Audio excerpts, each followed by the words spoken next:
Une question ce matin, les impayés de loyer nécessitent-ils vraiment un durcissement de la loi? Alors, c'est en tout cas la conviction du nouveau ministre du Logement. Il a annoncé hier vouloir renforcer la dernière loi anti-squat portée par l'un de ses prédécesseurs, Guillaume Karsbarian.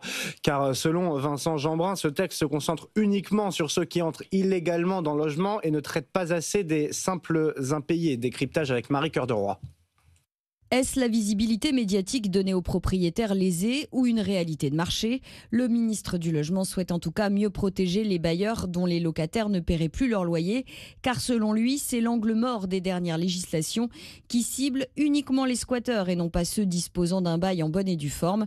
En clair, le ministre veut faciliter l'expulsion des locataires mauvais payeurs. Les procédures sont effectivement longues et coûteuses, reconnaît-on chez un grand gestionnaire, mais elles sont beaucoup plus rares qu'on ne le pense.